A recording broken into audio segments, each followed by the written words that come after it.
રાજકોટ શહેરની ભગીરથ સોસાયટીમાં એક હૃદયદ્રાવક અને ચોંકાવનારી ઘટના સામે આવી, જ્યાં 50 વર્ષના આધેડ મનસુખભાઈ અને તેમના 43 વર્ષીય મિત્રનું દેશી દારૂ પીધા બાદ ઘટના સ્થળે જ મોત થયું. આ ઘટના બાદ મૃતક આધેડના પુત્રએ ગંભીર આક્ષેપો કરતા સમગ્ર મામલો બેવડી હત્યામાં ફેરવાયો. પુત્રના આક્ષેપ મુજબ સોસાયટીમાં જ રહેતા જીણા ભગત નામના શખ્સે જૂની અદાવતનો ખાર રાખીને દારૂમાં ઝેરી પદાર્થ ભેળવી બંને મિત્રોને મોતને ઘાટ ઉતારી દીધા. પોલીસે આ મામલે ત્વરિત કાર્યવાહી કરીને બંને મૃતદેહોને ફોરેન્સિક પોસ્ટમોર્ટમ માટે ખસેડ્યા હતા અને શંકાસ્પદ જીણા ભગતને સકંજામાં લઈ સઘન પૂછપરછ હાથ ધરી હતી.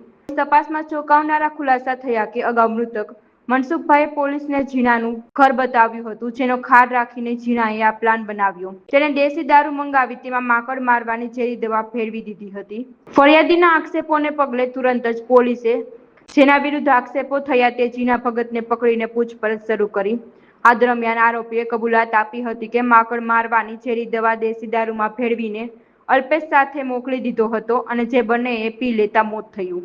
હત્યાનો આ ભેદ ઉકેલ્યા બાદ કેસમાં વધુ એક નવો વળાંક સામે આવ્યો. પકડાઈ જવાના ડર અથવા ગ્લાનિમાં આવીને આરોપી જીણા ભગતે ગઈકાલે રાત્રે પોલીસ સ્ટેશનની અંદર જ આત્મહત્યા કરવાનો પ્રયાસ કર્યો હતો.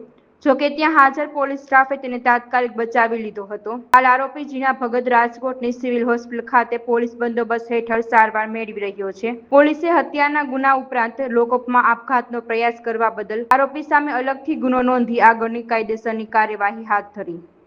રાજકોટ શહેરમાં પેડક રોડ ઉપર આવેલ ભગીરથ સોસાયટીમાં મનસુખભાઈ ડાભી તથા અલ્પેશભાઈ સાબરિયાને તારીખ 17ના રોજ સિવિલ હોસ્પિટલમાં દાખલ કરવામાં આવેલ, જ્યાં તેઓ મરણ ગયેલો. ત્યારબાદ તેમના પુત્ર વિનયભાઈ ડાભીએ તેમના પિતા તથા અલ્પેશભાઈ સાબરિયાને પાડોશમાં રહેતા જીણા ભગત ઉર્ફે જીણા વિઠ્ઠલ ગોહિલ એ દારૂમાં ભેળસેળ કરી ઝેરી પદાર્થની ભેળસેળ કરી અને દારૂ પીવડાવી અને મૃત્યુ નિપજાવેલની જાહેરાત કરતા જે બાબતે તેમની ફરિયાદ નોંધી આગળની તપાસ તજવીજ B division PI Jiya Chauhan તથા ડિસ્ટાફ પીએસઆઈ ચૌધરી વગેરેની ટીમે તપાસ તજવીજ કરતા તપાસ દરમિયાન સીસીટીવી ફૂટેજ તથા અન્ય પુરાવાઓથી જાણવા મળેલ કે આ જીણા ભગતે તેના માણસ અલ્પેશ સાબરિયા પાસે દારૂ મંગાવી અને દારૂમાં ઝેરી પદાર્થની ભેળસેળ કરી અને આ બંનેને પીવડાવી દીધેલો, જેના કારણે આ તેઓનું મૃત્યુ નિપજેલ હોવાનું તપાસમાં ખુલવા પામેલ હતું. આ આરોપીના ઇન્ટ્રોગેશન દરમિયાન આરોપીએ પોલીસ તપાસમાં અડચણ નાખવા તેમજ પોલીસ ઉપર પ્રેશર લાવવા માટે થઈને આત્મહત્યાનો પ્રયાસ કરવાની કોશિશ કરેલ. હાલે આરોપીને સિવિલ હોસ્પિટલમાં દાખલ કરવામાં આવ્યો છે.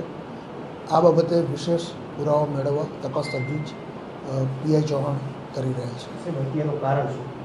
હત્યાનું કારણ એવું છે કે આ જીણા ભગત વરલી મટકાનો ધંધો કરતો હોય.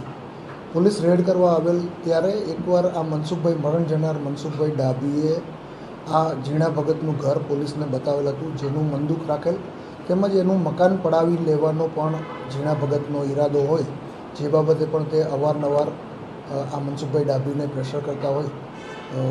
હાલે પ્રાથમિક તપાસમાં આ કારણ ખુલવા પામેલ છે. તેમ છતાં વિશેષ તપાસ આ બાબતે ચાલી રહી છે.